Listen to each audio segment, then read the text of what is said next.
Yes. Okay, very good. Thank you. It's good. Okay. Big thanks to everyone.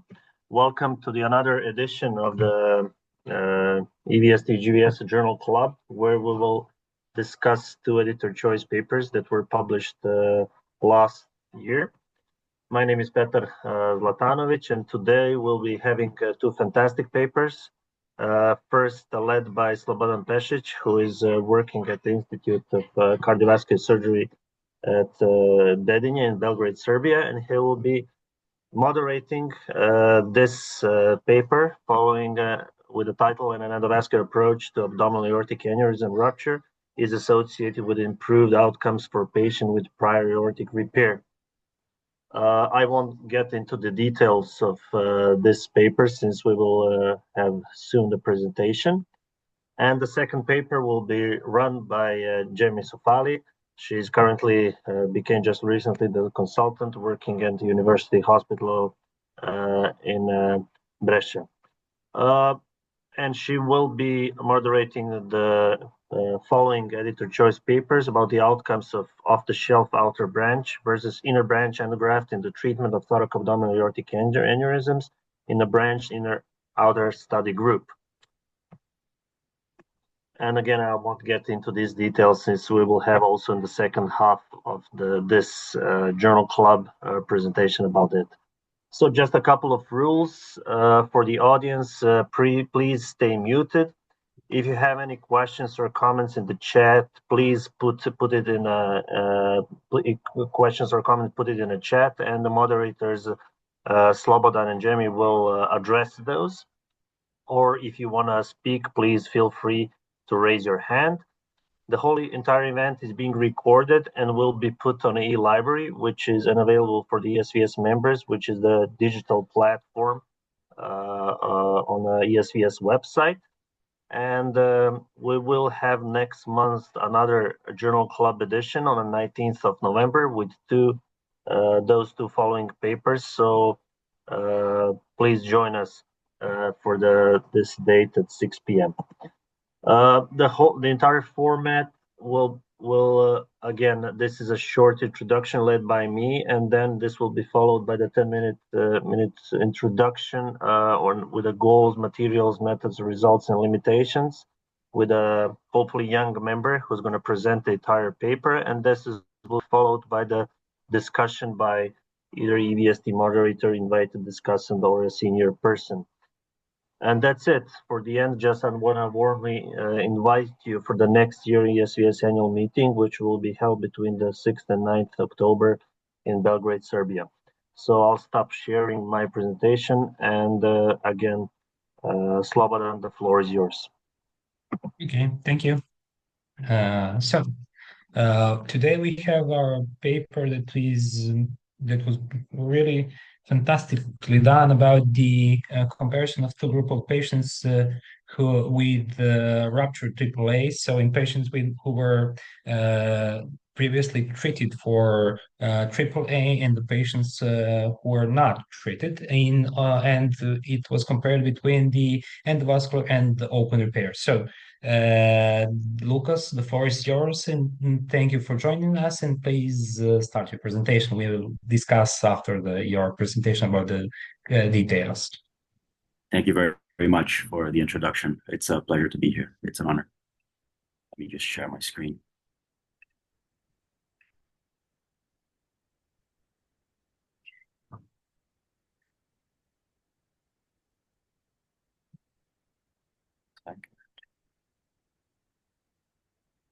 All right. So good evening to everyone in Europe. Good morning to us over here. My name is Lucas Reuter Kanamori. I'd like to thank you for the opportunity to present. So we'll be discussing, as introduced, a paper that was published in the European Journal of Vascular and Endovascular Surgery in 2024, entitled "An Endovascular Approach to Abdominal Aortic Aneurysm Rupture is associated with improved outcomes in patients with prior aortic repair." So as we know, ruptured abdominal aortic aneurysms cause over 150,000 deaths per year worldwide. And even with better pre-hospital care, allowing more patients to actually reach the hospital, up to 30 to 40% of the patients that undergo repairs still die within 30 days. Endovascular repair has become the preferred approach in ruptures, offering lower morbidity and mortality when compared to open surgery. And an EVAR first strategy is generally recommended when anatomy permits. However, the impact of rupture after a prior aortic repair has not been well defined, and there remains no clear consensus on the best approach for these patients.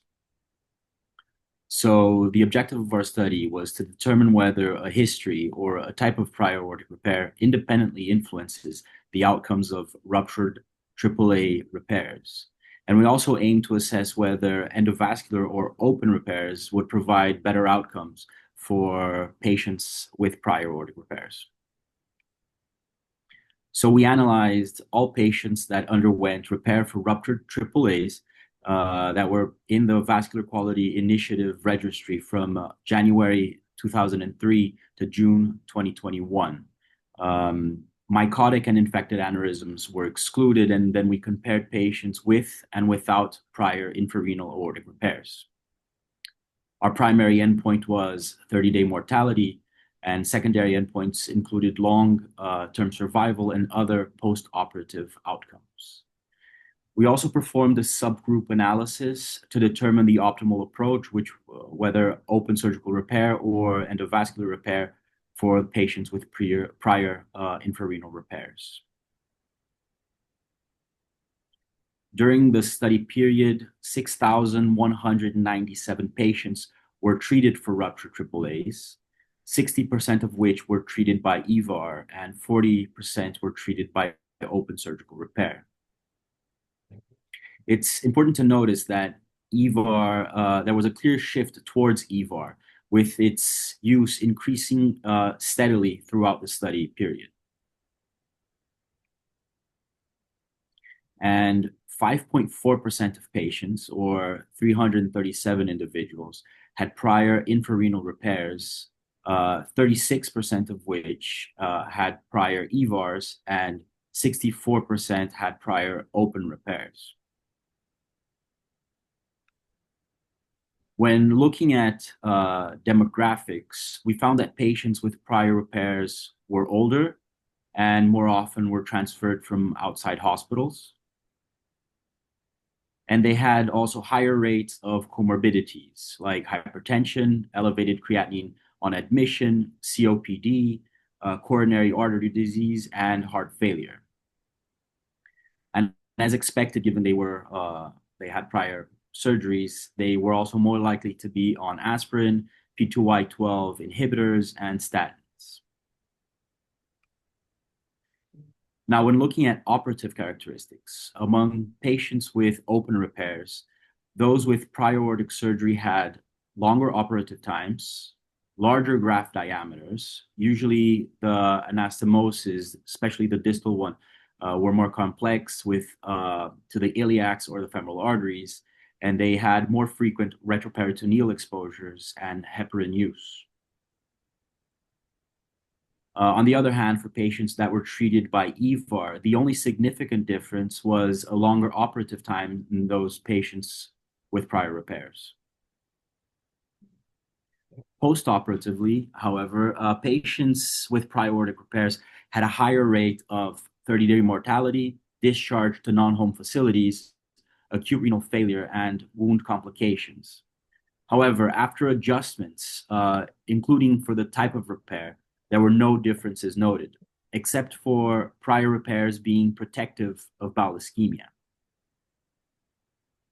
Similarly, when we look at long-term survival, patients without prior aortic surgery initially appeared to have better survival, but this difference was not significant after the adjustment for baseline characteristics and type of repair. Now, when analyzing the impact of specific prior interventions, we noted that prior open surgical repair was protective against myocardial infarction and bowel ischemia when comparing to patients with no prior repair. And among patients with prior repairs undergoing open repair, they presented higher risk of basically everything. So 30-day mortality, leg ischemia, MI, discharge to non-home facilities, acute renal failure, respiratory, bowel, and wound complications, and return to the OR for any reason when compared to endovascular repairs. Now, it's important to notice that we had a few limitations, and as any study using registry data, our work is subject to routine limitations of the VQI database, including variability in reporting and missing information. In addition, we were unable to fully account for the complexity of prior repairs, as well as specific anatomic characteristics that may have influenced the decision between doing an open surgery or an endovascular repair. But overall, these findings should be interpreted within the spectrum of limitations inherent to any large observational study. So in summary, patients with prior repairs tend to be older and more comorbid.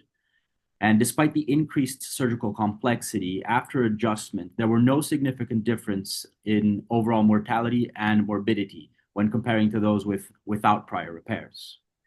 And when comparing surgical approaches among patients with prior aortic repairs, open repair was associated with a higher risk of complications when compared to endovascular repairs. So to conclude, ladies and gentlemen, prior aortic repair is not independently associated with an increased mortality after repair of ruptured AAAs. The lower rates of bowel ischemia likely reflect a preconditioning from prior inferior mesenteric artery occlusion, and the lower morbidity and mortality associated with the endovascular approach, we can strongly encourage an endovascular first strategy for ruptured AAAs in patients with prior aortic repairs whenever anatomically feasible. Thank you very much.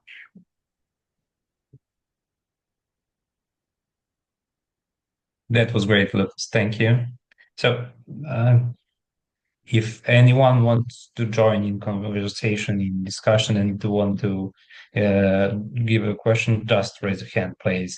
I was gonna ask you, what would be the explanation for a significantly higher proportion of patients with prior EVER that underwent open AAA repair? Since the patients were suitable for endovascular repair on primary procedure, you know. So do you have any explanation regarding this issue? Sorry, can you repeat just the beginning of the question? Yeah, okay. Higher proportion of patients with prior EVER that underwent open AAA repair, ruptured AAA repair. So, do you have an explanation why was that? What lies behind that? Because those patients were suitable for either on the primary procedure, you know, with prior repair of AAA. So, from what I understand, I think, so you're saying that you're asking why there was a higher proportion of patients that ruptured with a prior history of endovascular procedures. Is that correct? No. I'm asking why more patients who were treated by EVER and had a rupture of AAA were treated by open repair. I think I can't give you a very specific answer to this, but it's a possibility. Given it's from the registry and it involves more than 1,000 centers, I would think the fact that patients had prior endovascular repairs, it might be related to the difficulties in specific centers to offer all types of repairs. And in patients that had prior repairs, there's always a question of how high you can go into the aorta to have a proper treatment. I think So you think, I would also add to that. I think the VQI is very robust and has a lot of details. Mhm. And we tried our best to ensure they were anatomically similar. So we didn't include any Yeah, patients who needed supraceliac or suprarenal clamps to try to make them universal. So the presumption is they're EVAR candidates, but certainly there's going to be some factors we cannot account for.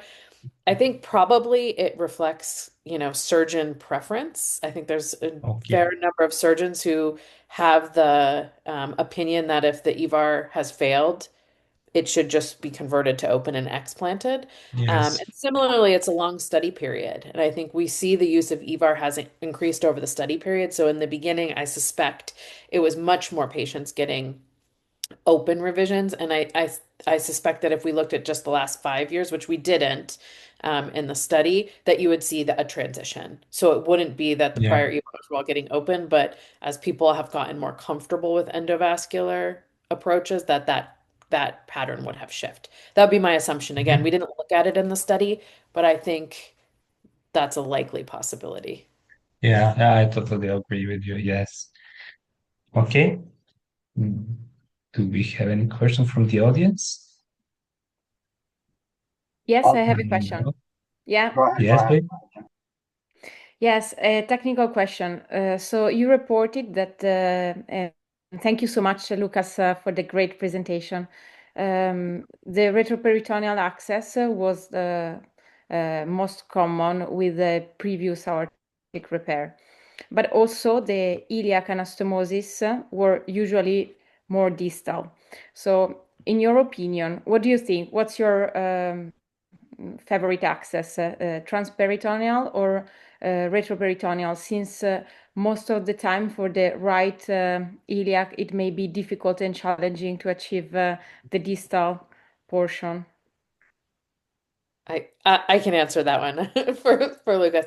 In elective cases where I don't have large iliac or common iliac or internal iliac aneurysms that I'm contending with, so if I'm just doing my anastomosis to the right common, I think my exposure is sufficient doing a retroperitoneal approach. So in the elective situation, that is my preferred approach.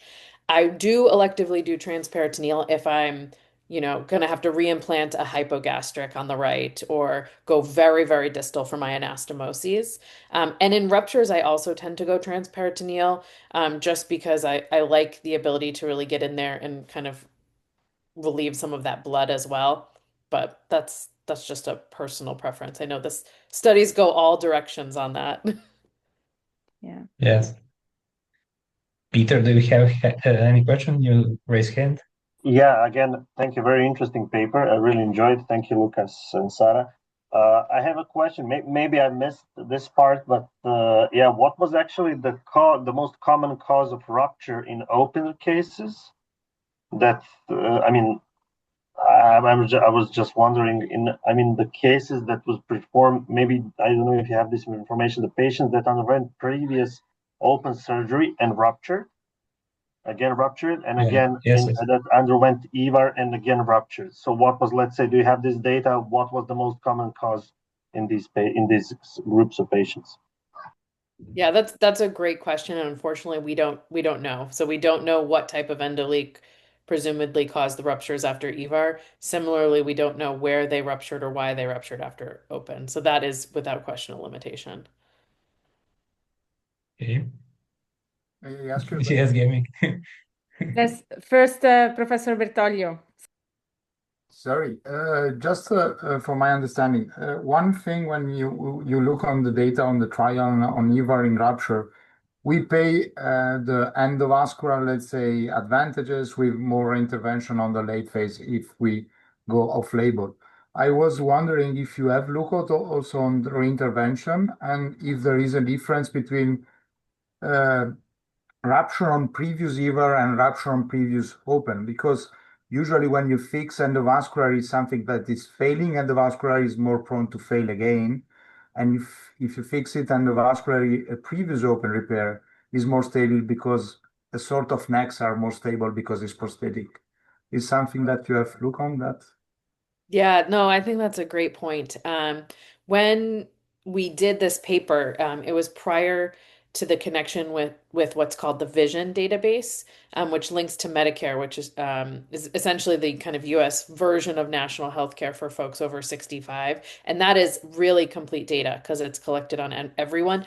And that's great for reinterventions. So we could do that now, but when we did the paper, that data set was not yet available through 2021. So we didn't have the reintervention rates reliably for the paper to look at. It's certainly something we now have the ability to do with the VQI, but we didn't at that time. But I fully agree. I mean, I think we pay the price of endovascular later. Although my personal opinion is I think as long as you have reliable follow-up, when I think of ruptures, I want to get them through there without that 30% mortality, and we know EVAR can do that. And I am very willing to accept close follow-up and reintervention.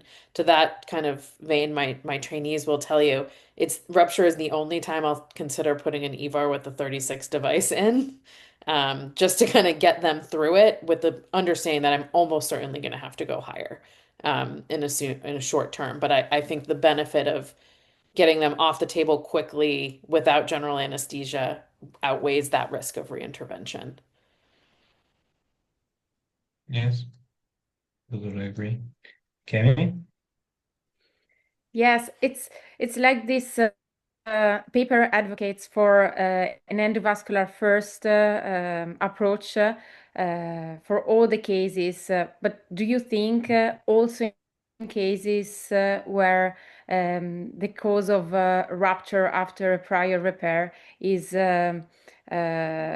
maybe the evolution of the aneurysmatic disease? So even if the anatomical conditions are not the best for an endovascular approach in EVAR, after both a previous EVAR or an open repair, would you advocate for an endovascular first approach, even if the neck is not beautiful and the conditions are not perfect in an emergent situation for a rupture? In an emergent situation, I think if you have enough that you can get seal, then I am willing to accept a little bit of a marginal neck. As I mentioned, I'm willing to put a 36 in a rupture situation. In elective, I am not willing to do that. But I think it has to be within reason. Certainly, not every patient's going to have acceptable anatomy that you can treat the rupture reliably. And so at the end of the day, you have to see whether or not you're going to have acceptable anatomy to do that. So I think when we still do ruptures open at my institution, and I think it's just a reflection of the anatomy and looking at the scan. And I think there are some patients that you're just not going to get a seal, and then you have not done them any good. Thank you. Yeah. Now, one more question. In your paper, when you compare the patients with no prior EVAR, prior repair, with the earlier open repair and patient with earlier EVAR, patients with prior open aortic repair had reduced odds for developing myocardial infarction and bowel ischemia. Why do you think that it's more pronounced in open repair than in prior EVAR? Lucas, do you want to address that one? I know you've thought quite a bit about it. So the bowel ischemia specifically, I think we can presume that it's related to the preconditioning, right?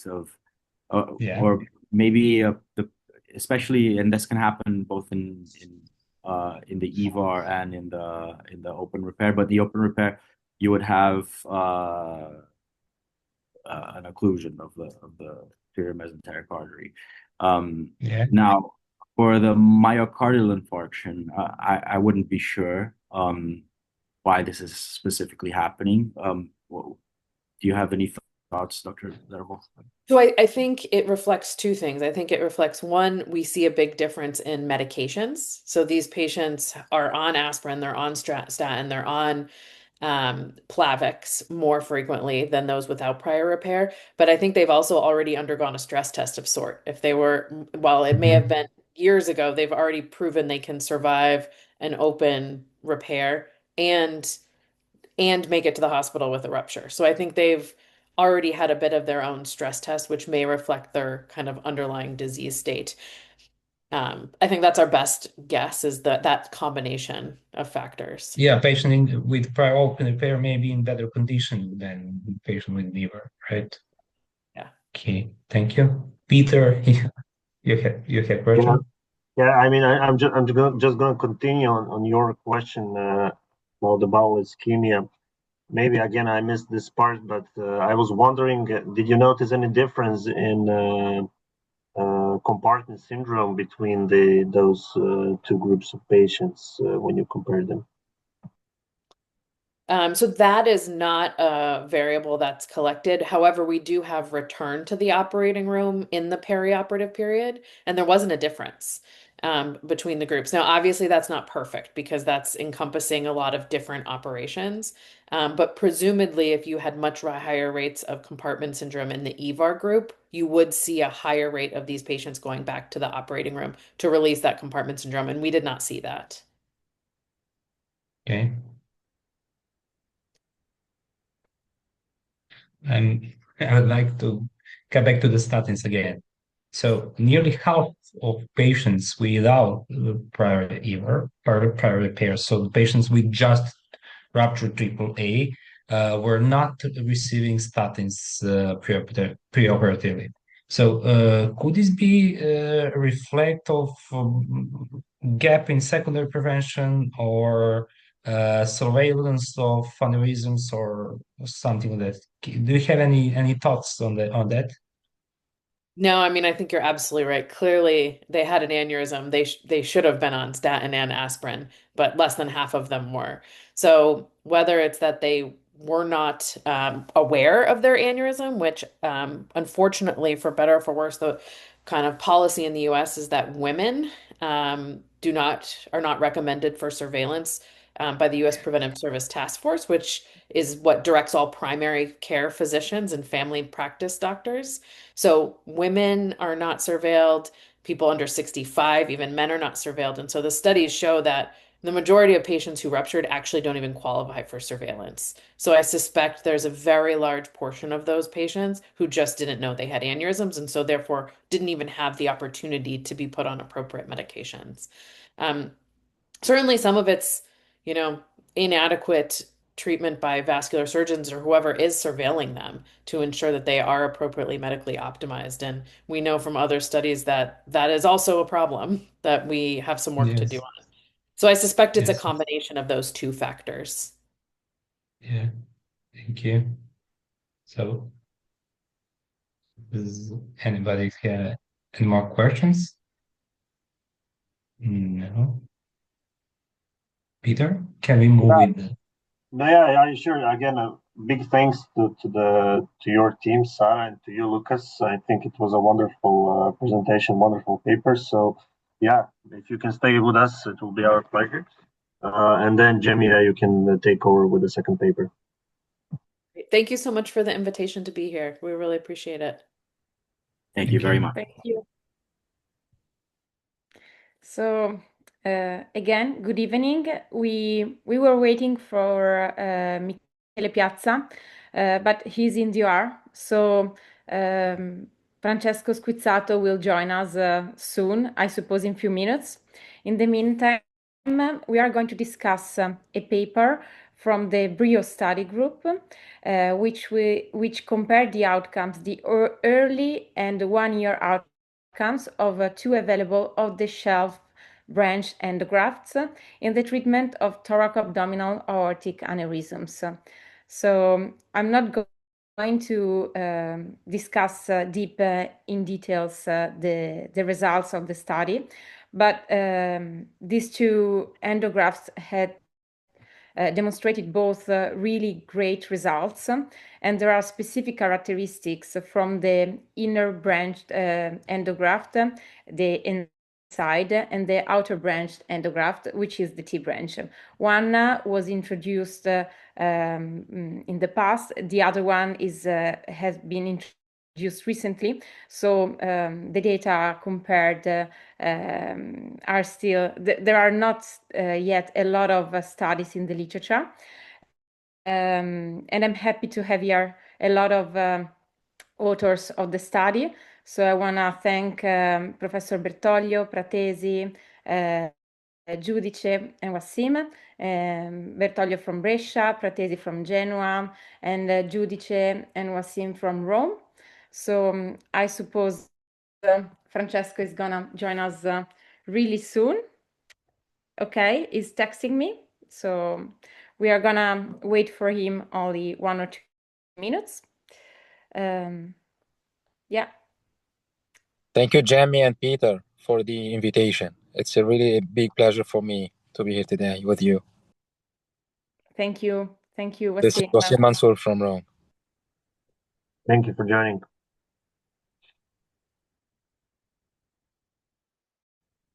So first of all, while we are waiting for Francesco. Hi, Gemma. Hi, how are you? Hi, Can Professor. you hear me? Yes, we can hear you and we can see you very well. Okay, so we are here with Dr. Esposito waiting for the. Hi, Luca. Hi, everybody. Hello, Giovanni. I Wasim. I cannot see you. I see Rocco and many others. So waiting for you, just saying that we are here, okay? Hi, Giovanni. Yeah. So you are the main investigator of the BRIO study group, and are you working on long-term, mid-term, and then long-term results on the main topic in the meantime?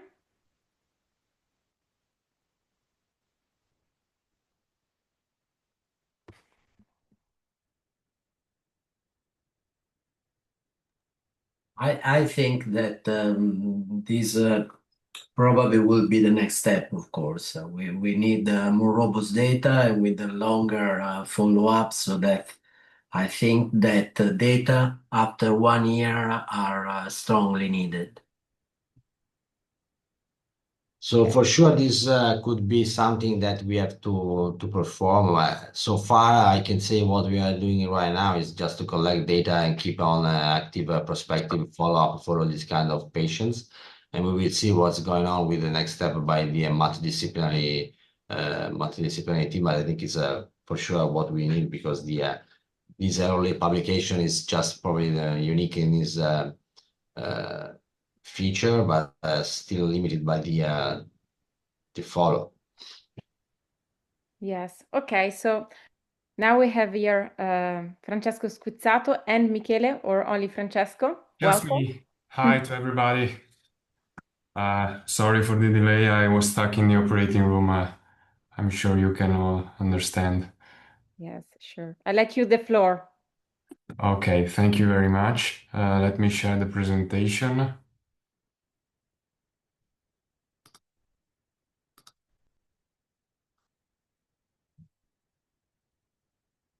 All right, can you see my screen? Yes. Okay, so thank you for this opportunity of this journal club. The paper we're going to discuss today is a comparison between two off-the-shelf platforms for the treatment of thoracoabdominal aneurysm, and basically the two platforms that are available in Europe. So the E-nside by Artivion and the T-branch. The main differences in the device, I think you all know that, but just to sum up, the E-nside is a thoracoabdominal device with 4 inner branches, 2 available proximal diameter, 38 and 33, and 2 available distal diameters of 30 and 26. And all 4 inner branches are preloaded. The E-nside has been available in the European market since 2020. So the clinical experience using this endograft is younger compared to the T-branch, for which there is large clinical data since many years.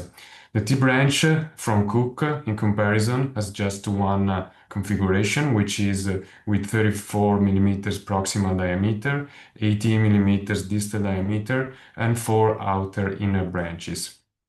If we compare the total length of the device, we can see basically the inside is longer, but the most important thing, in my opinion, is the length of the supraciliac coverage, which is basically comparable between the inside of T-branch.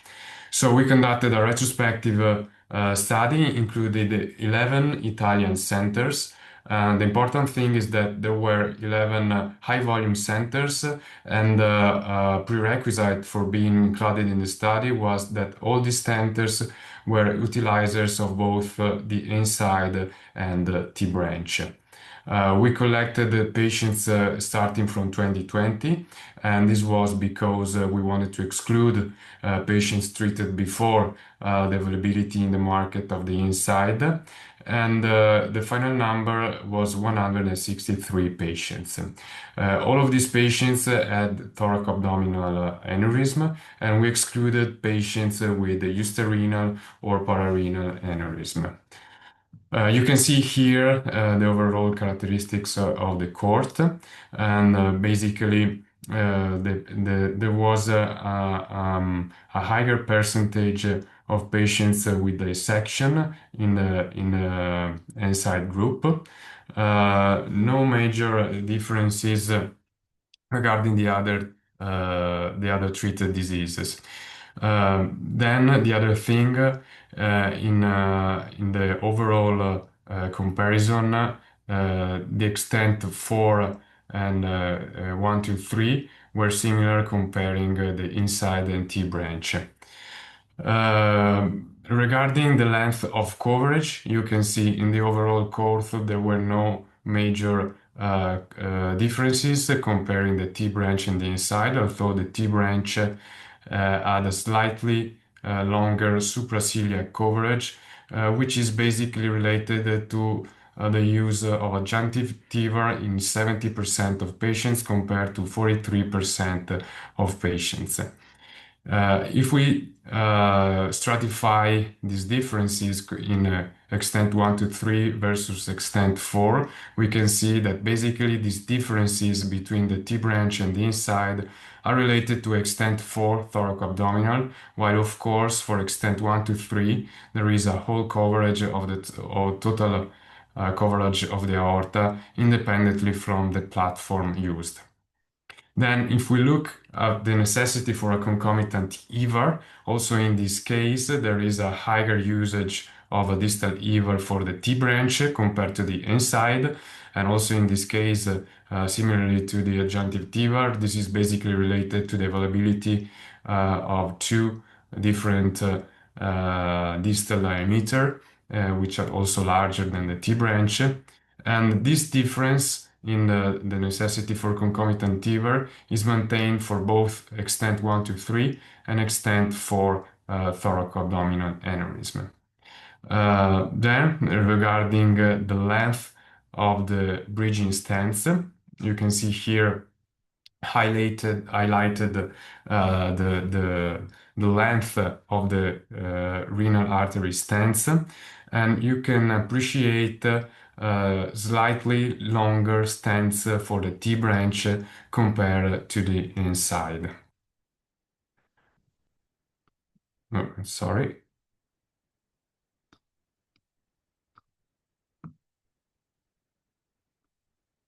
Okay, you can see here the list of authors of the paper. I know that most of them are connected today, and again a comparison of the technical characteristics. Another important characteristics to be considered is the French profile and the mechanism of deployment. So the Cook platform has a 22 inner diameter French profile, which is equivalent basically to 24 external.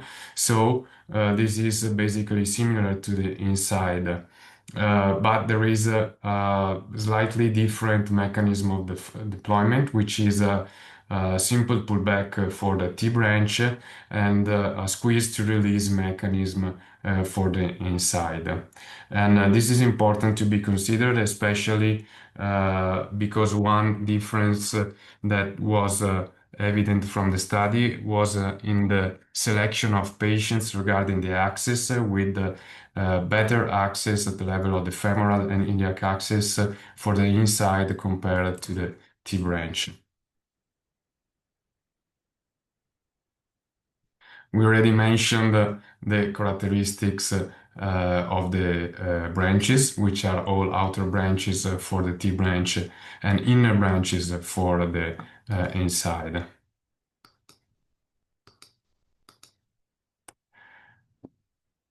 So the comparison was basically regarding the anatomical characteristics, but also the major adverse events, mortality, and freedom from target vessel instability during follow-up. The follow-up was limited to 1 year because of the short follow-up available for the inside.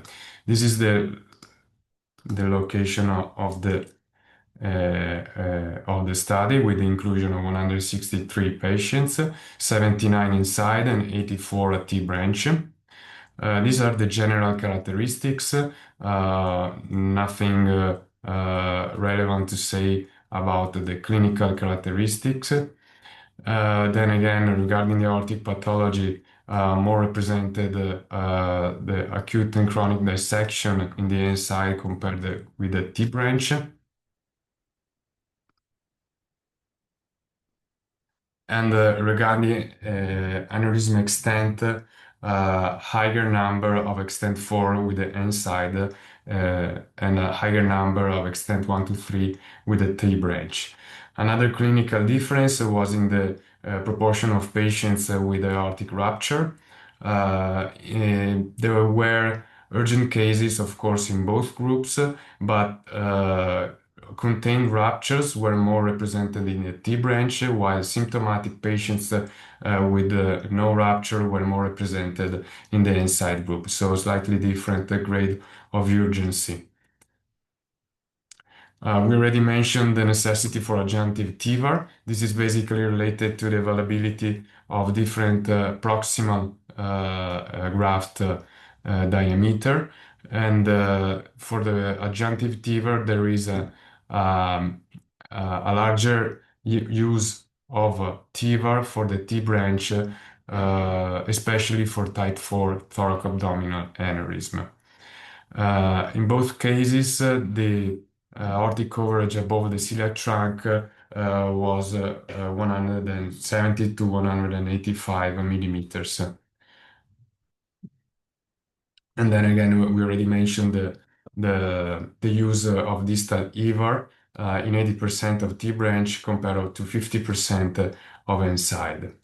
The use of a brachial or axillary access was more required for the inside, and this is basically for the use of the preloaded system that by instructions for use required an access for above, while a total percutaneous transfemoral access was more frequently used with the T branch, although we know that it can be used with both platforms.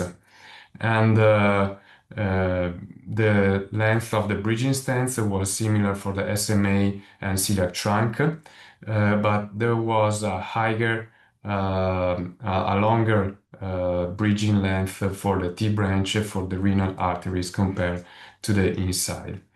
The general clinical results were similar, comparing major adverse events and mortality.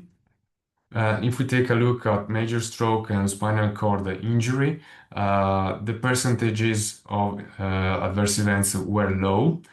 A slightly higher risk of stroke with the inside, which is probably correlated to the higher use of upper arm access, and a slightly higher percentage of spinal cord injury with a T branch that can be justified with two facts. The first one, the higher number of ruptured aneurysm, and the second, the longer coverage of the thoracic aorta. Regarding freedom from target vessel instability, this was optimal for both platforms and 1 year. And this was maintained for primary patency and also freedom from target vessel endoleaks. And this was valid for both type 4 and extent 1 to 3 thoracoabdominal aneurysm. So in conclusion, both of the shelf devices provided excellent early and 1 year outcomes. The E-nside may require shorter aortic coverage and bridge length for the renal arteries, and less frequent implantation of concomitant proximal, thoracic, or distal abdominal bifurcated graft. However, if we look at the clinical results in terms of major adverse events and target vessel instability and aortic instability, at 1 year, the results were similar.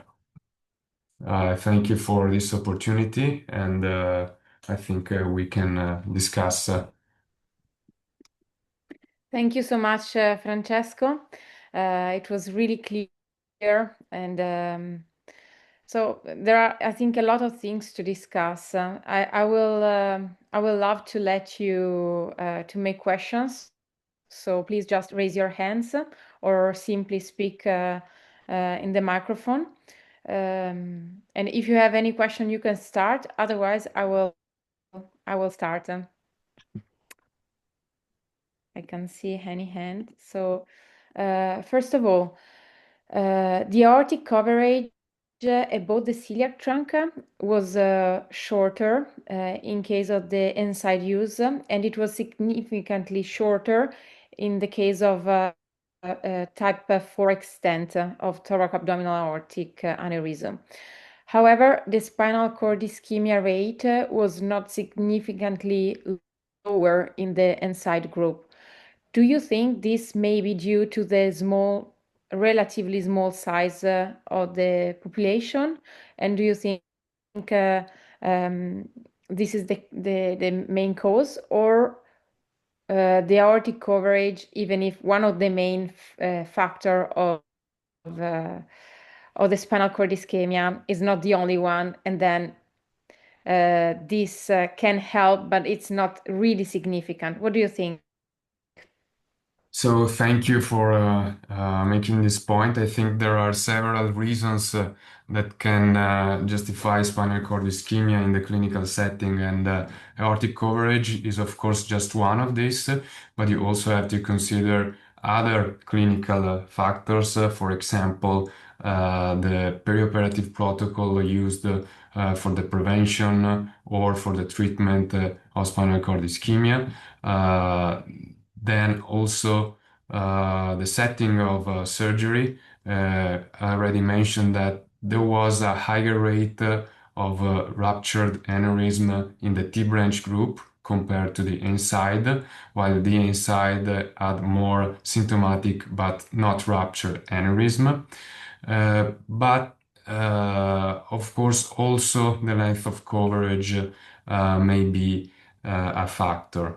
Just wanted to point out again that the difference in the aortic coverage was just for type 4 aneurysm, not for one type 2-3, because in those aneurysm, of course, you have to cover the entire aorta. But in type 4, one advantage may be, if you can, to use just the inside without a proximal TEVR, and if feasible, also without a distal TEVR either. So you can spare some intercostal, and you can spare some lumbar arteries that may be important for maintaining the spinal cord supply. Of course, the E-nside by instruction for use should be deployed on a prior TEVR. So this is the reason why in many cases, also in type 4, operators do first a TEVR and then deploy the E-nside. Also, one other thing that you have to consider is that by doing that, there is a theoretical risk of aortic instability because of migration of the inside, which is not inside a TIVR and is inside a native aorta. For this paper specifically, there wasn't any case, but we know from data from the registry of the inside that this is something that can happen. I don't know if I answered to your question, or also if other authors want to say something about that. Yes, you really answered, and this raises actually other curiosity. Like, for example, I would like to know who from the authors usually implant the E-nside without a thoracic endograft. And also, if in your opinion, may be interesting to analyze, to make a subgroup analysis between the target vessel stability on the long-term follow-up between the E-nside alone and the E-nside with the proximal sealing within a thoracic endograft. I think this is an important point. So I can answer for my center. We've done some cases without proximal TIVR, but in those cases, what we want is to have an oversize, a proximal oversize of at least 25% in the attempt to avoid migration during follow-up. And of course, just for aneurysm with a good landing zone above the celiac, so you can use just this device. Regarding the comparison of target vessel instability with or without TIVR, we don't have many data on that.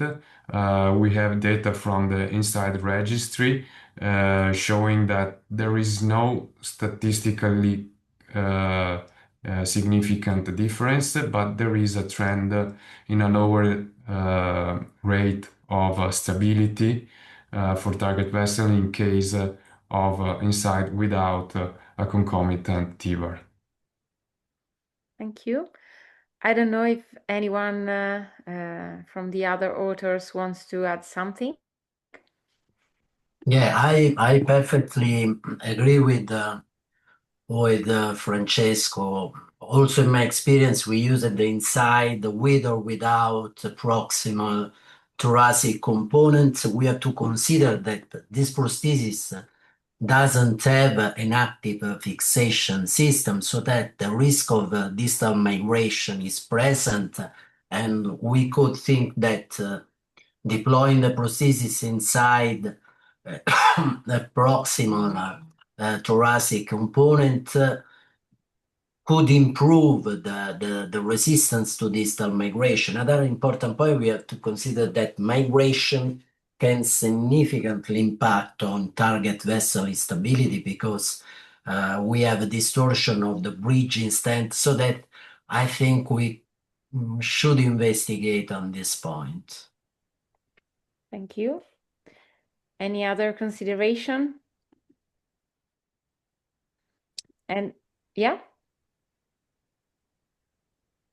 Okay, so and about the upper extremity access, I would like to open this topic with you. Again, the numbers, the population is not a very big population, so there was a tendency. It was not significant, but what do you expect in a greater population about the cerebral events and upper access with this endograft? Regarding the cerebral vascular accident, I think that the main point is not strictly related to the device, but it's related to the practice of the center.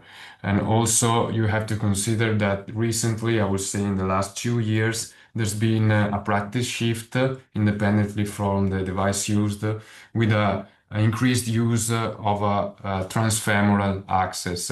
And this is valid for both the inside and the T branch. The reason why with the inside probably this hasn't been used so much, especially at the beginning of the experience, is because of the use of the preloaded guide wires that can be used from the upper arm. But the main point, the main cause of the cerebral vascular events is, I would say, that I'm pretty confident that is related to the use of an upper arm access in the serious and in most serious with thoracoabdominal treatment. And also, I forgot to mention earlier, but also there's been a practice shift in the use of the bridging stent, which is also related to the access with a more frequent use of VBX grafts as bridging stents with transfemoral access, and more frequent use of self-expandable bridging stents using transbrachial or axillary access. And we have data from recently from the E-nside that also with this endograft now more than 50% of cases are performed using a total transfemoral. Yeah, thank you. Really interesting. And this also links to another important topic and finding of the study, which is about the length of the coverage in the renal arteries, which was shorter in the E-nside group and longer in the T branch. And how would you comment this? This is related to the design of the device. Starting from the T branch, basically you have outer branches, so of course you have to deploy the graft at least 1 centimeter, maybe more, above the level of the target vessels. And in most cases, if you deploy the graft a little higher, you also increase the feasibility for your case. In comparison with the E-nside, you have a novel outlet of the inner branches that can be deployed also in a fenestrated-like manner if the anatomy is permissive. So you can deploy the outlet of the inner branch more or less at the same level of the target vessel. Basically, this is, I think, the main reason why, especially for renal arteries, you have a different length of the bridging stents. So do you think we will see even more findings, interesting findings about the long-term visceral vessel instability, comparing this to endografts? I'm not sure because usually in vascular surgery, if you have longer graft, there is a higher risk for occlusion, but also you have to consider that the shorter may also be correlated with awkward angulation. So we'll see. Okay. Any other comment?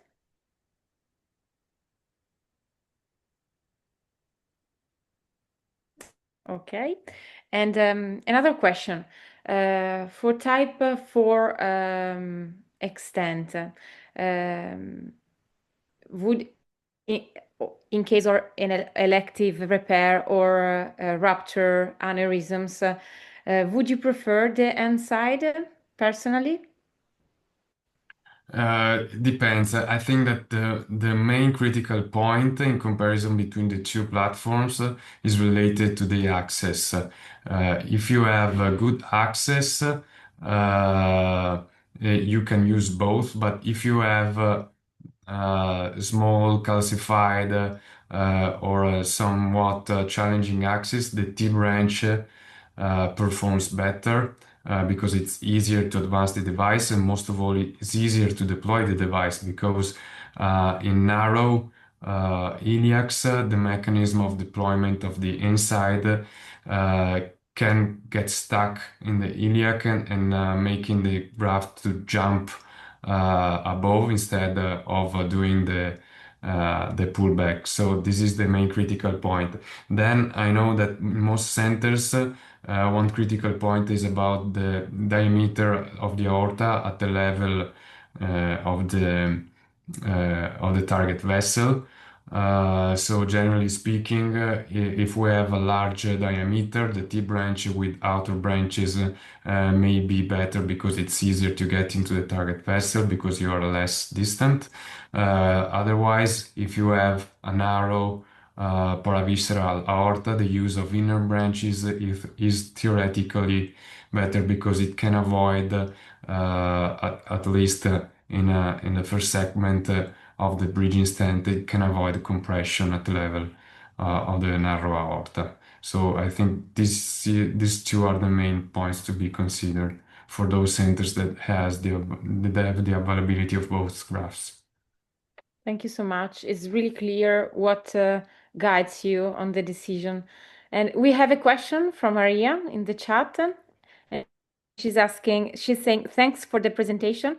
Did all centers use both devices, and did you take any measure to decrease bias on device selection? And Maria, if you want just to speak out. Okay. Shall I wait for Maria? Yeah, No, you can answer. Okay. Hi, thank you for the presentation. Yeah, the question was that there were 11 centers that are participating, and I wanted to ask you if all centers used both devices or not, and if you took any measures to eliminate any bias on device selection.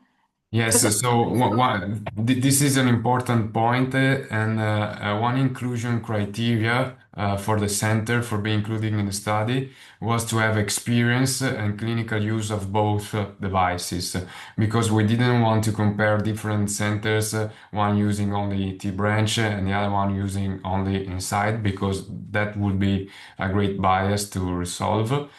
So all the 11 centers had used both devices. Thank you. Thanks. Any other question? Francesca, I have a question for you and a request of comment.